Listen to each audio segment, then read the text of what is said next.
Shalom Ubracha, le mois d'Elul, on a l'habitude de parler sur les choix que nous avons faits, bons ou mauvais, et les choix que nous ferons pour l'année prochaine, Bezrat Hashem Yitbarach, que ces choix soient dans le bon sens. Mais en fait, on parle d'un point central, le point de notre choix. Mais il faut savoir, il y a des choses, comme l'explique le Rav Dessler, qui sont plus bas que notre point de choix, ou bien qui sont plus hauts que notre point de choix. Je m'explique. Il y a des choses que nous faisons naturellement, parce que nous avons été éduqués comme cela, par nos parents, par la société. Et donc, ce n'est pas un choix réel. Pas un choix. On continue ce qu'on a d'acquis. Donc, sur ça, on ne parle pas trop au mois d'Elul. Mais il y a encore un autre point sur lequel je voudrais, parler, c'est les avérotes que nous faisons et que nous ressentons intérieurement, qui sont au-delà de notre point de choix. C'est-à-dire que nous n'avons pas réellement choisi. Le mal que nous faisons, la mitzvah que nous ne faisons pas, la vera que nous commettons, on a le pressentiment que c'est au-delà de notre force, au-delà de notre pouvoir, au-delà de notre possibilité de choix. Et chacun à son niveau sait de quoi je parle. Chacun à son niveau. Ça veut dire on pourrait commencer, pour commencer à un haut niveau, à parler sur le premier Shulchan Aruch, dans le Siman Aleph, qui nous dit qu'il faut toujours voir Hachem en face de ses yeux. Yud Ke Vav Ke, toujours voir Hachem. C'est pas facile de vivre comme ça. Le troisième Shulchan Aruch nous parle de Tikkun Chatzot, après la moitié de la nuit, venir s'asseoir par terre, mettre de la cendre sur la tête et pleurer le Bet Hamikdash. Ça aussi, c'est pas facile. Beaucoup de gens, c'est au-delà de leur choix. D'autres, au sujet du Lashon Hara, ils savent que ça va être trop difficile. C'est quasiment incroyable de penser que je vais arriver toute l'année à ne pas commettre une avéra.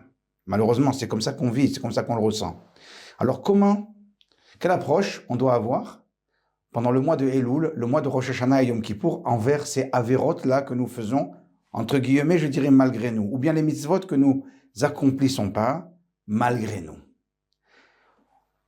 Il faut bien comprendre, ce que je vous dis, c'est pas une nouveauté. C'est-à-dire que le Rav Dessler explique que le choix d'un homme, il se situe là où il est maintenant au présent.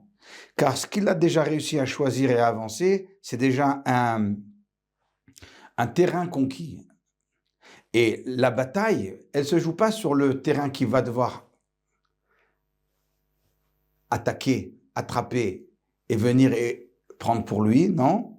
Mais le point de son choix est sur en fait un petit rien du tout, un petit quelque chose de choix, un petit choix qu'il a. C'est comme une guerre entre deux armées, Napoléon et la Russie. Là où l'armée française a avancé, eh bien, ça fait partie déjà du terrain français. Donc, la bataille, le front, se situe dans un endroit géographique bien déterminé, qui est tout petit, en fait. Et on continue ainsi avec le Yetzer Hara. En fait, le Yetzer Hara, il nous embête sur des choses petites. Et on a le choix entre le bien et le mal. Mais il y a des choses qui sont trop hautes pour nous, ou bien des choses qui sont trop basses pour nous. On n'a même plus envie de penser. Je pense que, par exemple, on n'a pas envie d'aller rentrer dans un magasin et voler un bonbon. On a passé l'âge. Donc, c'est exactement pour vous expliquer que le point de choix, il est très petit, en fait. C'est peut-être bien ce que la Gemara nous dit dans le traité de Souka 52. La Gemara nous dit que l'Atid Lavo, Akadosh Baruch Hu, va prendre le Satan, le Malach HaMavet, le Yetzer Hara, et va le punir. Mais avant de le punir, les Rechaïm et les Tzadikim perçoivent, voient le Yetzer Hara. Pour les Tzadikim, le Yetzer Hara, il est ressemblable à un cheveu.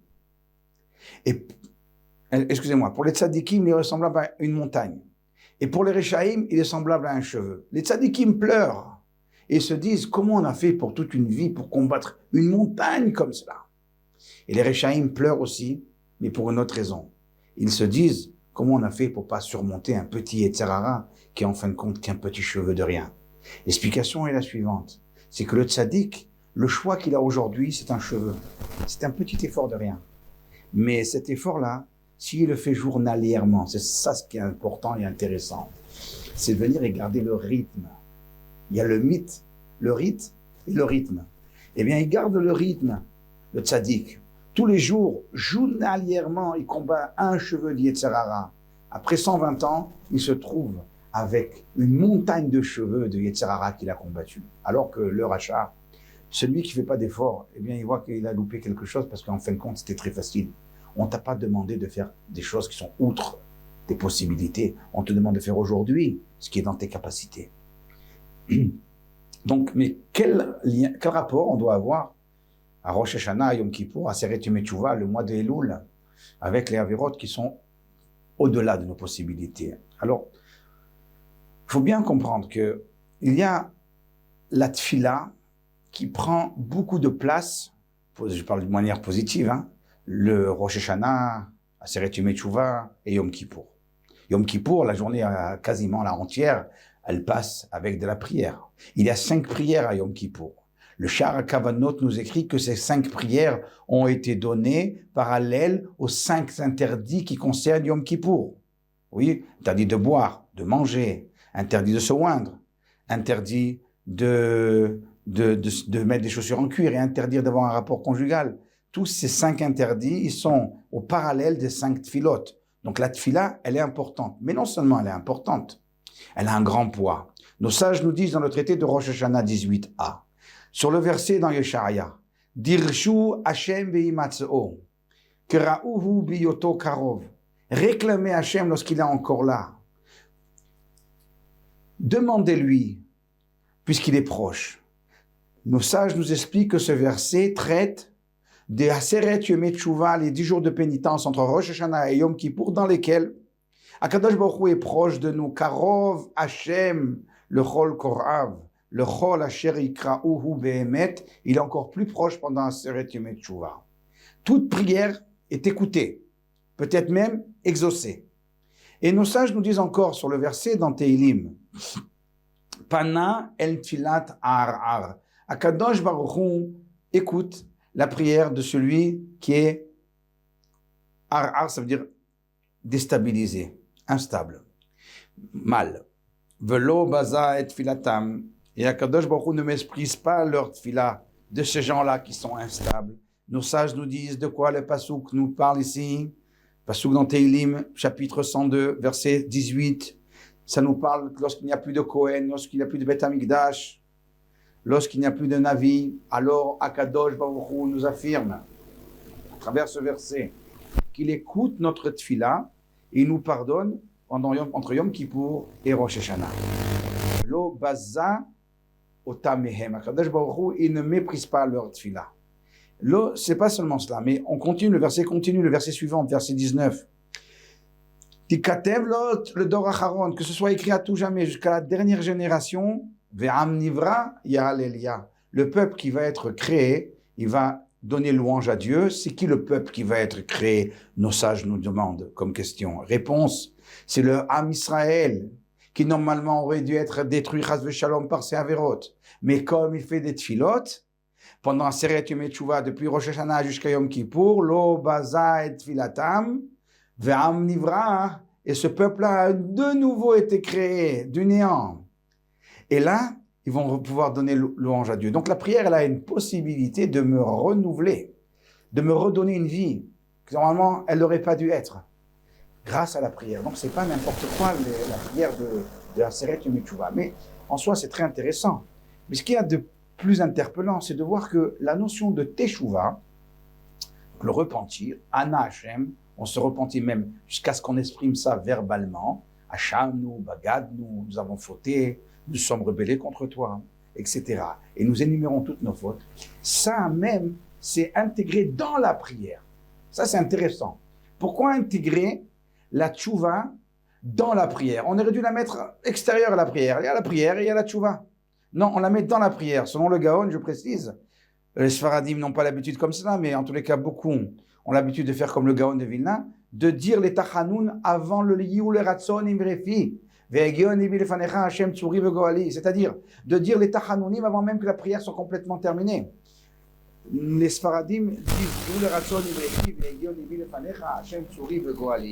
cette phrase veut déjà dire qu'en fait la tfila elle est presque terminée, mais on s'engage encore dans une tachanoun, dans un repenti verbal. Mais selon le Gaon, ça doit être complètement impliqué dans la tfila, dans la Shmona Esrei.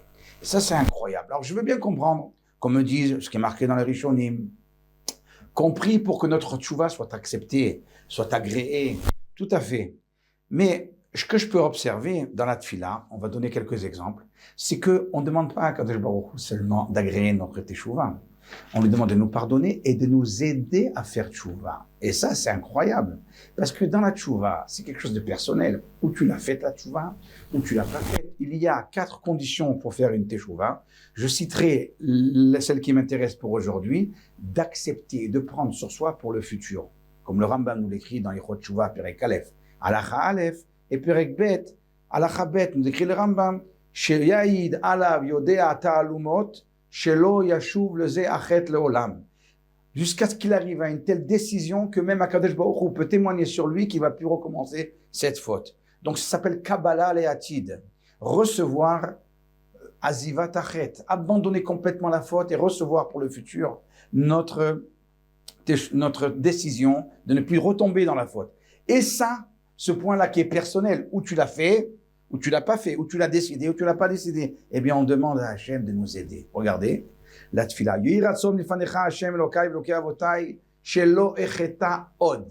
Que je ne faute pas encore. Si tu as décidé, tu ne vas pas fauter. Et les Ashkenazim, dans leur nosach de la tfila du vidou et après les slichot, ils disent Veten belibenu la'azov derech racha. Et met dans notre cœur la possibilité d'abandonner le mauvais chemin. Mais dans notre cœur. Mais tu n'as qu'à le faire. C'est pas à moi, Kadosh Baruch Hu, à le faire. C'est toi qui dois le faire. Dans la tfila zaka, tfila ashkenaz aussi très intéressante, très jolie. Vezakeni, aide-moi. La'azov ma'asay haraim aziva olamit. Aide-moi à abandonner mes mauvaises actions, un abandon éternel. Mais je ne peux pas t'aider. C'est toi qui dois décider de faire tchouva. On demande dans la tfila à Kadosh Baruch Hu de nous aider dans notre teshuvah. Toute fine oreille, toute personne qui a un peu de finesse peut comprendre qu'ici, on est en train de parler dans ces morceaux de tfila, justement, des avérotes que nous faisons malgré nous, à nous.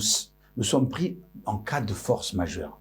Nous sommes pris de force. À nous, rahamana patre. Lorsqu'on est pris en cas de force majeure, la Torah nous exempte de punition. D'où savons-nous que quelqu'un qui n'a pas la possibilité de faire une mitzvah, on lui a mis des chaînes, ou quelqu'un, on lui prend la main de force avec un tracteur, on lui fait allumer le feu Shabbat, qu'il est exempté de punition. D'où savons-nous une chose pareille? Eh bien, il y a une seule paracha dans la Torah qui nous apprend cette information. C'est pas une logique, c'est une paracha Kitetse, très très intéressante, au sujet d'une femme mariée qui aurait été prise de force par un homme dans la ville. La Torah nous dit, l'homme et la femme sont condamnables. Pourquoi? Parce que elle aurait pu, cette femme, crier au secours dans la ville et elle aurait eu du secours. Très bien. Par contre, dit la Torah, si le viol, donc, s'est passé dans un champ, c'est-à-dire c'est le symbole d'un endroit désert où il n'y a pas de possibilité d'alarmer, d'alerter quelqu'un, eh bien, là, la femme est exemptée, l'homme est coupable, bien entendu, la femme est exemptée de toute accusation. Pourquoi? Parce qu'elle a certainement crié, et c'est la Torah qui nous dit après le dernier verset, elle a crié et elle n'a pas été entendue, donc c'est pour cela qu'on va devoir l'exempter et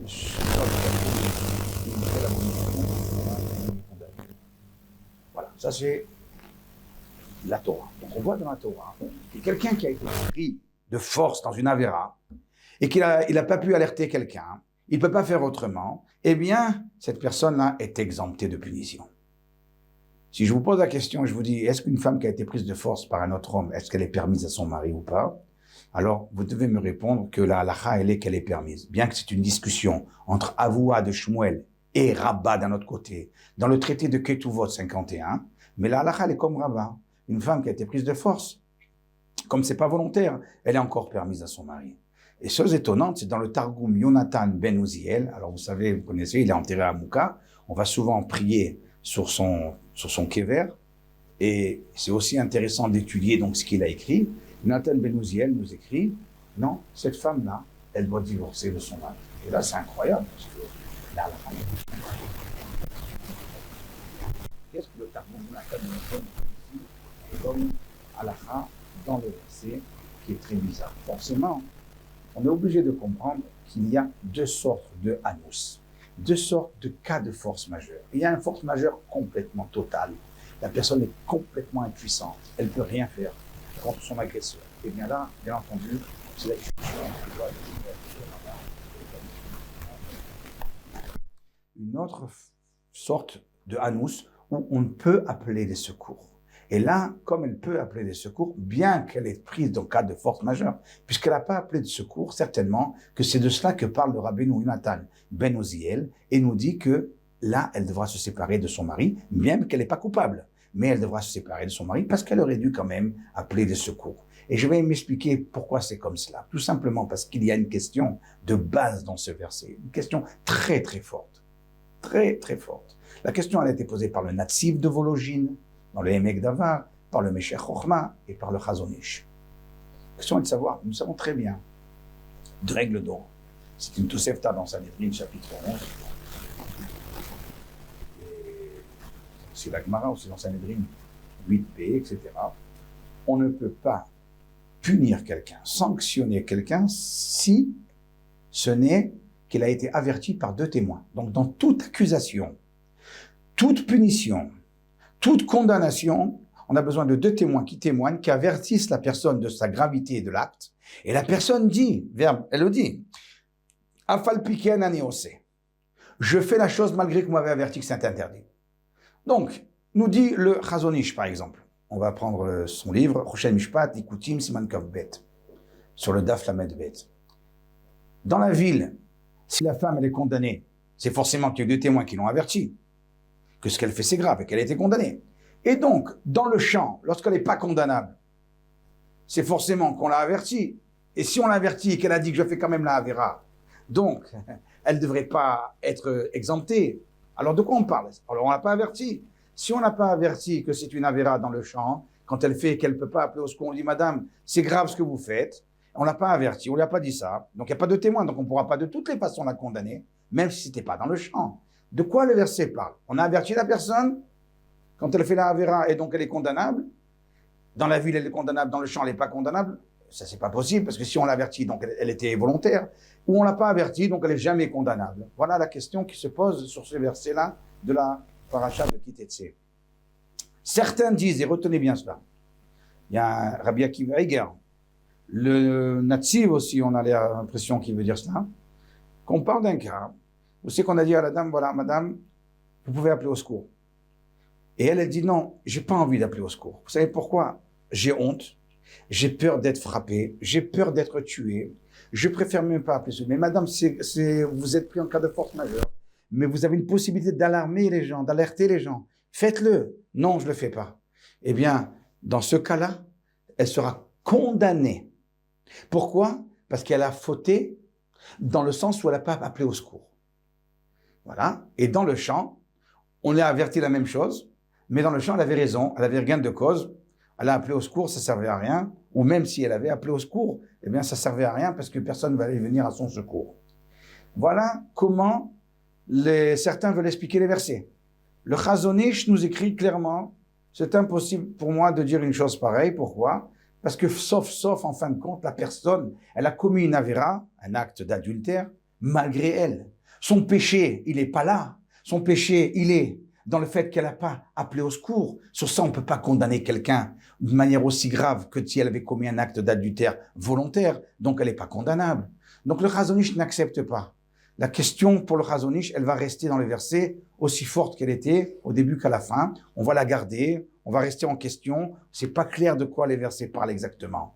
Mais en tous les cas, ce que je voudrais vous dire, c'est que, selon certains, le fait de ne pas appeler au secours, quand on peut appeler au secours, ça nous donne une condamnation. Selon le Chazon Ish, on n'est pas condamné, mais il n'en reste qu'il faut bien préciser que le Rambam nous dit dans le Pechot Sanhedrin Perekaf Alachabet, toute personne qui a été prise en cas de force majeure et qui aurait dû donner sa vie, ça veut dire fuir le honest, fuir la Avera avec la mort, puisqu'il y a 3 avérotes pour lesquelles on doit se laisser tuer pour ne pas les commettre, eh bien, s'il n'a pas fait cela, certes, il n'est pas condamnable, mais, explique le Radabaz sur place, Odebet, et non que Shar Kol Israël, on ne peut pas le mettre à mort, parce qu'il il s'est pas tué, il s'est pas laissé mourir, il a craqué, il est pour sauver sa peau, il a fait la Avera, les 3 avérotes les plus graves de la Torah, l'une des 3 avérotes les plus graves de la Torah, mais on ne peut pas le condamner. Il en reste qui n'est pas considéré comme un vrai être vivant, dans le sens où si le Beddin par erreur aurait mis à mort cette personne, par exemple, eh bien, on ne dira pas qu'ils ont fait l'interdit de l'otir tzach, ne pas commettre un crime, ce qui est extrêmement grave. Non. Pourquoi? Parce que cette personne, déjà, normalement, elle ne devrait pas être là, elle aurait dû fuir la Avera par la mort. Elle ne l'a pas faite, alors on ne va pas la tuer, mais si elle est pas considérée comme une réelle vie, Eno Keshar Kol Israël, on a juste une interdiction de la punir, c'est tout. Vous vous rendez compte jusqu'à où ça va. Donc, même selon le Chazon Ish, qui nous dit qu'une personne qui n'appelle pas au secours n'est pas condamnable, certes, elle n'est pas condamnable, mais sa vie n'est pas comme les autres. Elle n'est pas aussi importante que les autres, je dirais. Parce que normalement, elle aurait dû faire quelque chose pour fuir le problème qui lui est mis en face de force. Elle aurait dû fuir. Alors, lorsque c'est les 3 avérotes, c'est par la mort. Et dans ce qui nous concerne à nous, une femme qui est prise de force, eh bien, c'est les cris. Elle aurait dû crier au secours. Madame, vous n'avez pas crié au secours, vous auriez dû le faire, vous ne l'avez pas fait. Eh bien, certes, vous n'êtes pas puni, mais sachez que votre vie, elle n'a pas autant d'importance qu'avant. Donc, c'est ça qu'il faut comprendre. En fait, le verset ici nous parle de 3 choses. Il parle dans une ville où on a averti la personne, et elle dit, je fais quand même la Avera. Alors on lui dit, vous êtes condamnable. On part dans un champ où elle aurait pu appeler au secours, et elle ne l'a pas fait. Selon le Targum Yonatan ben Uziel, elle sera interdite à son mari. Selon les propos du Chazon Ish, elle n'aura pas une vie considérée comme toutes les autres, bien qu'elle ait permise à son mari. C'est ça qui est important. Et donc la discussion entre Abba de Shmuel et Rabba, à savoir est-ce qu'une femme qui a été prise de force doit divorcer de son mari ou pas, et on est là, l'halakha, c'est qu'elle ne doit pas divorcer de son mari. Ça parle d'un cas de force majeure complet. C'est le 3e et dernier cas. Lorsque la Torah prend la peine de se répéter et de dire, dans un 3e verset à part entière, Ki basade matza, tzaka ne'ara meorasa, ven moshiala. L'homme a pris cette femme de force dans un champ désert. Elle a crié et elle n'a pas été entendue. Mais lorsque on l'a averti, on lui dit, vous devez crier. Et elle ne crie pas, même s'il s'avère qu'elle s'est trompée, qu'elle avait raison, et que le champ où se trouvait, personne ne pouvait l'aider. Mais c'est pas grave, on vous a demandé de crier, on vous a demandé d'appeler de l'aide. Pourquoi vous l'avez pas fait? Ça donne un soupçon de condamnation. Selon le Targum Yonatan ben Uziel, elle doit divorcer de son mari. Selon le Chazon Ish, elle n'est pas considérée comme une réelle vivante, dans le sens où on a juste un interdit de la punir par la mort. C'est ça qui est important. Ça, c'est le paracha, celui qui prie en cas de force majeure, que la Torah nous rend exempté de toute punition. Et maintenant, après cette longue préface, c'est là où je voudrais arriver en ce qui nous concerne. Aïkarim, chers amis, nous, Am Israël, nous sommes mariés avec Akadosh Baruch Hu. Nous nous sommes mariés le jour de Shavuot, le Yom Chatunato ou Yom Simchat Libo. Nous nous sommes mariés à Shavuot. On a repris le mariage à Yom Kippour. Mais le Yetzer Hara, il nous prend de force. Le Yetzer Hara, comme la Gemara dans le traité de Brachot, page 17, nous dit Galoui ve'yadua lefanecha asher ratzoneinu la'asot ratzoncha. Tu sais très bien, Ribono shel Olam, que nous voulons faire ta volonté. Ou mi me'akev, qui nous empêche de faire les mitzvot, c'est Or Sheba Issa. Cette fermentation du Yetzer Hara qui nous empêche. Le Yetzer Hara, il nous empêche, malgré nous. Non seulement il nous empêche, mais j'irai encore plus loin et je reprendrai le langage du Rambam. à la fin de Perek Bet de Ilchot Gitin, Tokfo Yitzro Hara, le Yetzer Hara, il nous attaque. Le Yetzer Hara a une grande force. Et nous, on est mariés avec Akadosh Baruch Hu. Qu'est-ce qu'on doit faire? Eh bien, tout simplement, Moraï leur a dit, crier à Hachem au secours. Peu importe si on nous entend ou on ne nous entend pas, c'est une deuxième question, mais on doit crier à Hachem au secours. Comme la Gemara nous le dit dans le traité de Kiddushin, d'Aflamed. Yitzro shel adam mitgaber alav bechol yom umvakesh hamito. Le Yetzer Hara vient et se renforce contre l'homme tous les jours et demande, exige à tuer l'homme, c'est-à-dire spirituellement. Imale akadosh baruch hu ozro lo yachol lo. Si Akadosh Baruch Hu n'aide pas l'homme à s'en sortir, il ne peut pas s'en sortir tout seul. On a besoin de l'aide d'Akadosh Baruch Hu. C'est un homme très fort, le Yetzer Hara.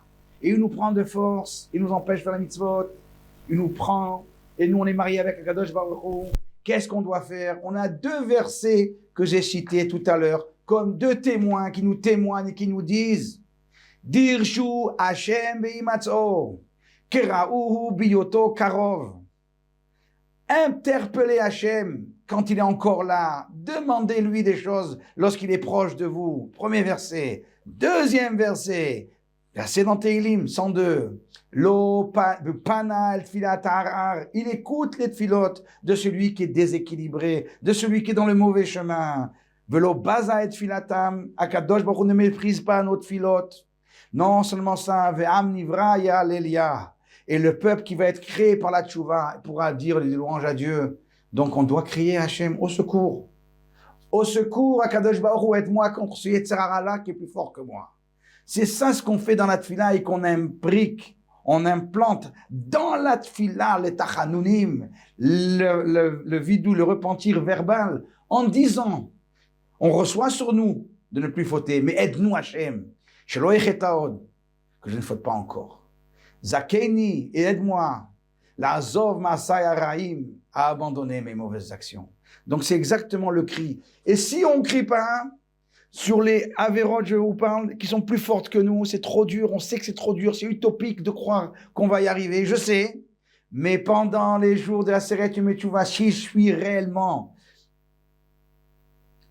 attaché à Hachem, réellement marié avec Hachem, lorsqu'on a mal, on crie au secours, Akadosh Baruch Hu, viens me chercher, viens me sauver. Je suis pris de force ici.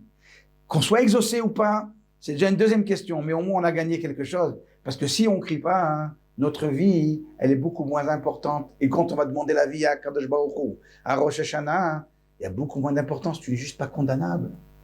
Mais peut-être que tu ne mérites pas la vie. Tu es neutre. On va te mettre sur neutre, dans le neutre. Oui, non, tu peux exister, tu peux ne pas exister. Non seulement ça, mais selon le Targum Natan Ben Uziel, je ne pourrai plus jamais retourner avec Hachem. Je suis marié avec lui, mais comme je n'ai pas crié, eh bien, je ne peux plus me remarier avec lui. Donc, je dois crier à Hachem. Selon certains, je rappelle, on est même condamnable sur ça. On n'a pas crié. Jusqu'à où ça va? Donc, c'est là où nous, on demande à Hachem, Anna Hachem, avant de dire le vidouille verbal, le repenti verbal, on nous dit, s'il te plaît Hachem, s'il te plaît aide-nous à ce qu'on va dire, qu'on va réaliser ce qu'on va dire, et qu'on regrette réellement ce qu'on va dire, parce qu'on sait très bien qu'il y a une partie, il y a des coins, il y a des avérotes et des mitzvot, on aura du mal. Mais on te demande à Hachem de nous aider même sur ça, pleurer même sur ça. Lorsqu'on demande à Hachem, il faut demander à Hachem réellement. Et c'est pour ça que je lis beaucoup de livres qui nous parlent sur ce point-là, des choses qui sont trop hautes pour nous, trop fortes pour nous, trop loin. On n'est pas encore là. C'est vrai. Mais juste, il faudrait rajouter un petit astérisque en disant, ça n'exclut en rien le devoir de crier à Hachem au secours, aide-moi, sors-moi de là. Je n'ai pas envie d'être dans cette situation. Je voudrais y arriver. Je voudrais arriver à faire tikkun chatzot avec Chatzot. Je voudrais arriver à voir ton nom qui est tout le temps en face de ma tête. À Kadosh Baruch Hu, il faudrait arriver à dire toutes les brachot en pensant à ton nom, Aya, Oveviye, Baal, Kolakochot, Kulam. Je voudrais arriver à tous ces niveaux-là. C'est très dur pour moi, mais je te demande et je t'en supplie, aide-moi pour que les Yetzer Hara ne m'embêtent pas. Et je vous promets que des fois, personnellement, ça m'est arrivé, on est exaucé. C'est des choses qu'on n'aurait jamais pu croire. jamais pu imaginer. On est exaucé. Donc, il ne faut pas oublier ce point important. Alors, on donne un exemple, c'est l'exemple de Rav Pinkus. Rapporté un jour, un docteur a été nommé responsable d'un grand hôpital, et était tout seul avec 100 lits, 100 malades. Et voilà, donc de 10h à 6h du matin, il était responsable de cet hôpital. Alors, on lui explique, voilà, tu es assis dans ton bureau, tu as un téléphone, si tu as besoin de quoi que ce soit, tu nous appelles, et tu as les malades et tu te débrouilles avec. C'est tout ce qu'il faut, l'oxygène, tout ce qu'il faut. Bon, d'accord. 10h arrive, il commence son travail, 10h05. J'ai besoin d'oxygène. Il va pour de l'oxygène. Il n'a pas continué à lui donner l'oxygène, il n'a même pas commencé. Il y en a un autre qui dit, j'ai besoin d'une piqûre. Il prépare la piqûre, il tient l'oxygène de l'autre main. Après, il y a un autre qui s'évanouit. Il dit, je m'évanouis, j'ai besoin d'oxygène. Il est en train de lui faire les massages cardiaques avec son pied.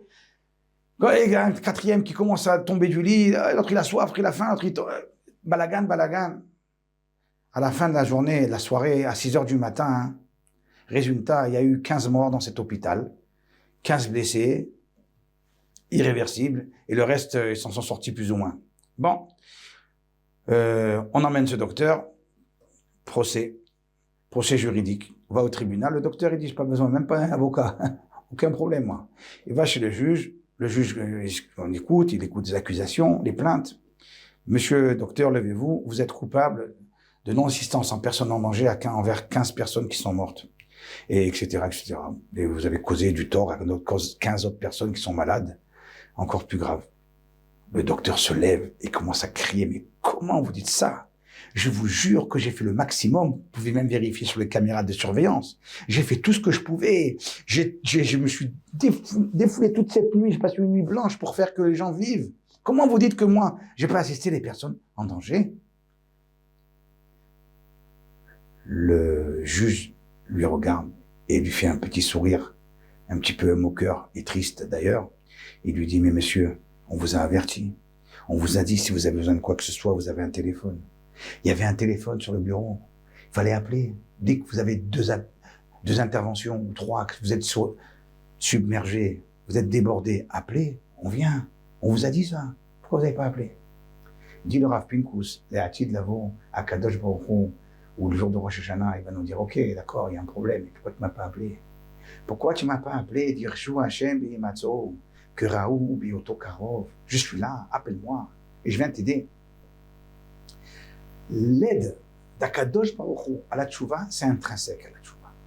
Le Shaharei Tchouva, Rabbeinu Yonah Megiron dit, dans le Shaharei Tchouva, dès le début, il commence dans la première phrase, dans des premières phrases, Vidbaer Batorah. La Torah nous explique clairement qu'il y a Zor Hashem la Shavim, Kasher en Yativa Maseget. Akadosh Baruch Hu aide celui qui fait tchouva lorsqu'il n'arrive pas à faire tchouva. Veyechadesh Bekirvam Ruach Tahara. Et Akadosh Baruch Hu leur met un renouveau de souffle, de pureté, pour qu'ils puissent s'élever. Vous vous rendez compte? Qu'est-ce qui est écrit ici? Lorsqu'on demande à Hashem, Akadosh Baruch Hu nous aide. Donc il faut juste demander, voilà, dans toutes les filotes, on nous dit, aide-nous à regretter, Harata Gumura, Dazoma Sayaraim, Maziva Olamit, Lule Rachamecha Vachasadecha, Efshar La'amod Neged Yetzer Hara, on dit dans la Tfila Zaka. Si c'était pas avec ta bonté, j'aurais jamais pu, moi, contrer ce Yetzer Hara. Asheru Boer Kaesh Be'atzmotai, il brûle comme du feu dans mes os, et dans le Nosach Sfarad, aussi très très joli Tfila. J'aurais dû dire, je ne recommencerai plus. Mais j'ai peur de Yetzirah. J'ai peur de dire une chose pareille, parce que j'ai peur que Yetzirah, il va me faire refuter. Ki hu me'esh, va'ani basar badam. C'est du feu, et moi je suis que de la chair. Donc je ne peux pas me battre contre lui. Et alors si c'est comme cela, je rajoute plus de gravité en ce que je suis en train de dire, et je ne fais pas ce que je dis. Aval yiratson milfanecha, que soit ta volonté, Dieu, Hashem lokal de m'aider à ne plus fauter. J'appelle au secours. Donc ça c'est l'idée de la tachanoun dans la tfila. L'idée de le rapport qu'on doit avoir avec les avérotes qui sont au-delà de nos possibilités. Et le Gaon nous explique bien. Sur la Gemara que j'ai citée tout à l'heure dans Kiddushin, qu'il m'allait à Kadosh Baruch Hu Ozro lo yachol lo, si Kadosh Baruch Hu ne l'aide pas, il n'aurait jamais pu contrer le Yetzer Hara. Nous dit le Gaon, oui, mais il faut faire le maximum. Comme la Torah nous dit au sujet de Hakem Takim Imo, lorsque je vois un âne une bête qui tombe, rovetz tahatz masao, il tombe par le poids du bagage qui est sur lui. Et je vois Reuven qui essaye de soulever sa bête. Eh bien, j'ai la mitzvah de Hakem Takim Imo, d'aller lui aider à soulever sa bête. Eh bien, dit le Gaon, ça c'est lorsque je vois que Reuven, il fait des efforts, je viens l'aider. Mais si Reuven, il s'allonge et il dit, bon, fais-moi, aide-moi, prends ma bête et soulève-la. J'ai aucune mitzvah. Donc le Gaon, il dit aussi, tu veux la Kadosh Baruch Hu t'aide, fais le maximum. Je voudrais expliquer avec cette idée plusieurs points dans plusieurs passages du Talmud, et avec ça on conclura aujourd'hui. La Gemara dans le traité de Rosh Hashanah, Tetzaïn Amudbet, 16b, nous dit qu'il y a 4 choses qui peuvent déchirer le mauvais décret. Parmi les 4, Hatza'aka, le cri. Le cri. Le Rambam reprend cette idée dans Ilchot Tshuva, d'ailleurs, Perek Bet Alachat Dalet, et il nous écrit clairement le Rambam. Midarke HaTshuva. Ça fait partie de l'habitude de celui qui fait Tshuva. Liot, Hashav, Zoek, Tamid, Lifne Hashem. Celui qui fait Tshuva, il crie toujours devant Hashem, Bebechi ou Betachanunim, avec des pleurs et des supplices. Le Rambam. Dans le Rambam et dans la Gemara, c'est marqué qu'il y a des cris, et que les cris, ça déchire le Gzar Din, l'accusation qui est portée contre nous. Mais on ne dit pas qu'est-ce qu'on crie. Qu'est-ce qu'on crie? On crie ça. On crie Hachem au secours. C'est un appel au secours. Sa'aka ne'ara ve'yesh moshiala. La femme, elle crie, il y a quelqu'un qui vient la libérer. Il n'y a pas, elle ne tombe pas dans l'oreille d'un sourd. Et c'est marqué dans le Sharet Tshuva, dans le Ikar 15, la lettre 43, Yitpalel she'azreu el Tshuva. On doit prier Hachem de m'aider à faire. Oui, parce que c'est dur aussi de faire Tshuva. Et on voit ça plus tard, plus haut d'ailleurs, note 20. Yefached, on doit s'inquiéter. Ou là, Yechadesh alav Yitzro, peut-être que mon Yetzirara, il va renouveler. Il va avoir un nouveau Yetzirara. Je ne pensais pas. Ve'yitpalel tamid el Hashem le'ozro el Tshuva ou le'atzilo mi Yitzro. Il doit prier tout le temps à Hashem pour qu'il aide à faire Tshuva et qu'il le sauve de son Yetzirara. Vous savez, sur cette Gemara, chez le Yetzirara, il est tout le temps en train de combattre l'homme et essayer de le faire mourir, si ce n'est qu'Akadosh Baruch Hu l'aide, on n'aurait jamais pu le contrer. Le Rav Yitzhak Blazer, dans son livre Corvée Or, il pose la question, il nous dit, mais alors le combat il est injuste, parce que c'est comme si on met 2 personnes qui se battent et puis la Reuven a besoin d'être aidé par Lévi. Alors, donc c'est pas un combat équitable. Donc dit le Rav Yitzhak Blazer, pourquoi Kadosh Baruch Hu a créé un tel Yetzirara où j'ai besoin d'avoir recours à Kadosh Baruch Hu pour m'aider à le combattre? Il fallait créer un Yetzirara moitié-moitié, 50-50. Il dit Rav Yitzhak Blazer, c'est justement pour t'apprendre encore une autre chose. Non seulement dans le matériel, tu as besoin de prier, d'implorer Hachem, mais sache que même dans le spirituel, tu as besoin d'implorer Hachem. C'est ça qu'on veut te faire comprendre. Donc même dans notre tchouva, il n'y a pas de honte à appeler au secours à Hachem. Aide-moi dans ma tchouva, aide-moi dans mes décisions. Aide-moi dans ce que profondément j'ai envie, mais que je n'arrive pas à réaliser.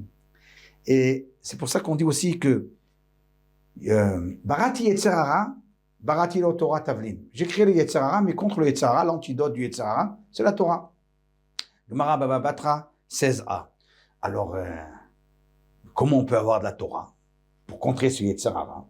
Alors, la Gemara dans le traité de Nida 70b nous dit, eh bien, c'est simple. Yarbe Yeshiva. Il s'assoit beaucoup, il s'assit beaucoup, il étudie beaucoup. Et la Gemara dit, ça ne suffit pas. Yevakesh rachamim mimi shachorma shelo. On doit implorer Hachem pour avoir la sagesse de celui à qui a la sagesse, c'est Hachem. Ça veut dire, même pour avoir la Torah, j'ai besoin d'implorer Hachem. D'implorer Hachem. Voilà, ça c'est important cette idée, parce que pour comprendre qu'au fond de nous, on est bien, et que quand on est pris par le Yetzirara, souvent on est pris de force. Et donc, il n'y a pas de honte à avoir et à appeler au secours Hachem. Non seulement ça, mais lorsqu'on fait la tchouva, le Rambam nous écrit que celui qui fait tchouva, eh bien, et qui ne pense pas réellement à ce qu'il fait, ce qu'il dit, eh bien, c'est comme s'il est tovel, comme s'il se trempe, et il a un reptile mort dans ses mains. C'est-à-dire que le reptile mort, c'est ce qui rend impur l'homme, et il le tient dans ses mains, il se trempe dans un migvé. Ça sert à quoi? Ça sert à rien. Tu es dans le mikvé, tu es encore tamé. Tu sors du mikvé, tu es encore tamé. Donc ça sert à rien. Il faut abandonner la Avera. Donc le Rambam nous explique, il nous dit, il faut donc décider de faire ce qu'on fait et réussir à faire ce qu'on a décidé de faire. Le Rambam va très très loin parce que dans la Gemara, c'est marqué un peu moins fort. La Gemara, c'est marqué, la source de ce Rambam, c'est Gemara dans Ta'anit 15. La Gemara nous dit, tout celui qui vient et qui a une Avera et qui se repentit, eh bien, c'est comme s'il se trempe dans un mikvé avec un reptile dans les mains. Rashi nous explique c'est quoi? C'est quelqu'un qui a volé et qui ne rend pas ce qu'il a volé. Donc tu as volé, tu dis j'ai volé, je fais tchouva, mais tu n'as pas rendu le vol. Il faut rendre ce que tu as volé. Ça nous dit le Rashi. Au passage, j'ai dit une fois, le Michat Trinour nous dit que si quelqu'un a volé Reuven, Shimon, Levi, Yehuda, Issachar, Zevulun, Gad et Asher, il les a volés à tous. Et après il rend à tout le monde sauf à un, même quand il fait tchouva sur le vol, ça sert à rien du tout. Kaviachol, parce que il n'a pas abandonné le vol, il y a encore quelque chose qui est encore chez lui, qui a encore du vol chez lui.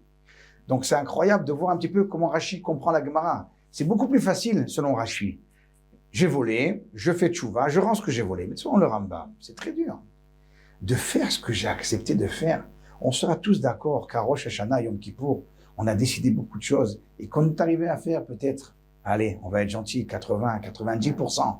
Mais il y a toujours 10% qu'on n'est pas arrivé à réaliser, en général. Alors, selon le Rambam, sur ces 10%-là, j'ai pas fait tchouva. C'est un peu décevant quand même. Eh bien non. En fait, il faut le faire. Et tu dois faire cette tchouva. Parce que, au fond de toi, qui t'est appelé au secours, ça t'enlève déjà au moins une accusation. Peut-être c'est pas une vraie tchouva, mais ça enlève une accusation. C'est pour ça que dans les Sfarim Akdoshim, on nous parle, dans le Sefer Yad Ktana, dans Ilchot Tchouva, on nous parle des gens qui sont à la fin de leur vie, sont à l'agonie, qui n'étaient pas du tout des tzadikim, et on va dire un peu plus, peut-être qu'ils étaient même plus méchants que tzadik, vous voyez, et pourtant, il est bien d'aller chez eux et de leur faire tahanoun avant de mourir. Vous savez que, admet avesrim pour tout le monde, on doit se repentir verbalement, ana Hashem aviti pachati ratati. On doit leur dire à ces gens, faites tahanoun, repentissez-vous. Ben, ça repentissez. Il y a des gens qui ont rigolé sur ça. Comment toute sa vie, il a mené sa vie, il a fait toute la avérote, et à le dernier jour de sa vie, il commence à faire tchouva. Il dit le Yad Ktana, oui.